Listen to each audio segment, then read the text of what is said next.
pan-seared pork with potatoes and lemon. Sounds fancy, right? It's not, I guarantee it. It's a very simple, very short recipe. Takes barely any time, cooks in one pan, you're gonna love it. And it's gonna seem really fancy. The first thing that you need are a few potatoes, 3 medium red potatoes. Cut them into 1/2-inch dice. So you don't even need to peel them. It's not fancy, right? It's rustic, but it's elegant. Those are the kind of recipes I like. Easy, but also elegant and impressive.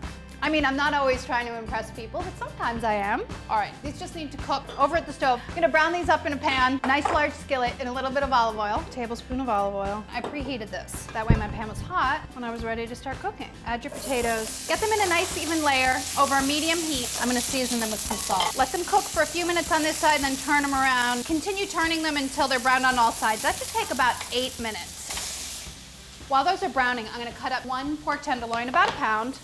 Scary looking, but delicious. Trim it a little bit. If there's any silver skin attached, remove that. And cut it into pieces, crosswise. One of the great things about pork tenderloin is that it's super duper tender, and it's really easy to make into cutlets on your own. You don't need any special equipment or anything like that. You just take one, press it with the palm of your hand, gets flat. You want it to be flattened to about 1/4 of an inch. Look how easy that was. Super easy. You can do it with 2 hands at once.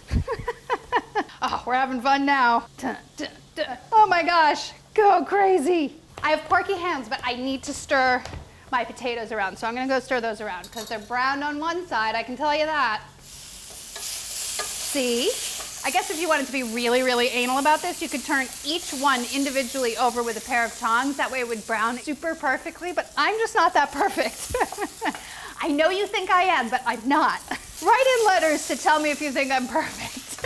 All right, leave that for a few more minutes. Things are moving so quickly. Finish up with your pork prep. This is done. I have to slice up a lemon really, really thin because these are gonna cook in the pan with the pork. Make sure you have a really sharp knife when you're trying to slice something really thin. It helps a lot. I'm not anal about turning the potatoes, but I am a little bit anal about having too many seeds in my lemon. Gotta pick your battles, people. You know what I'm saying? Don't make me eat those seeds, Sarah. I won't. I'll take care of you. I'm gonna remove them all. Meanwhile, back at the stove, we have to add some water to those brown potatoes because they're not completely cooked. They're just browned and they need about 1/2 cup of water to finish the cooking off. Add the water, the brown potatoes. Be careful of the steam. The steam, super hot. And then cover it and cook it until they're tender. It should take about 5 minutes. Just a couple more things to do. 3 scallions. You guys know all about scallions and how great they are, right? Nice and tender, mild oniony flavor. Let's check them. The water has evaporated. The potatoes are tender when you pierce them with the tip of a knife, and that means they're done.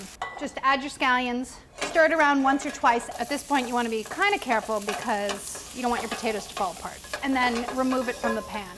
At this point, if all the water has evaporated, you may need to deglaze the bottom of the pan if the potatoes started sticking, which is what happened to me. This is not in the recipe, but as you can see, there's like a lot of stuck on stuff, and that'll make it really hard to cook the pork. So just add some water to the pan. Doesn't really matter how much. That was about 1/2 cup. Bring it to a boil, scraping up anything that's stuck onto the pan. Normally, you might use those brown bits to make a sauce, but we're not really doing that today, and I don't want those pieces of potato to burn while I'm cooking my pork. And then you can just pour it off. See how the pan is clean now? You should have no problems cooking here. Put it back on the stove, heat it on medium-high again, and then add a little bit more oil. Get your lemons in your pork. Come on, baby. Make sure you put it in a single layer. And these will only take a couple minutes to cook. Season it. Don't forget to season.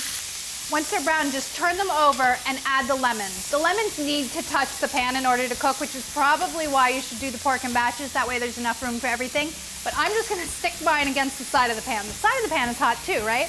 And they'll soften right up. I am not worried. Season the second side and the lemons, and just wait until it's done. It'll only be a couple more minutes. See how the lemons have gotten nice and soft and edible and a little bit golden? The pork is cooked through and tender. Time to eat. I'm gonna just put this on a platter and serve it family style. Potatoes on the bottom, and then the pork and lemons go on top. And any juices that are in that pan, make sure that those get in there. If you use organic lemons, you can eat the rind on these. If they're not organic, just scrub them really, really, really well. Guess what I'm putting on top? Cilantro. You don't have to put cilantro on, but with the lemon, it's a really good combination. So give it a try. I can smell the cilantro wafting up from the heat and the steam. It's so nice, so delicious. Took about 20 minutes, start to finish. I really like it. I think you should try it.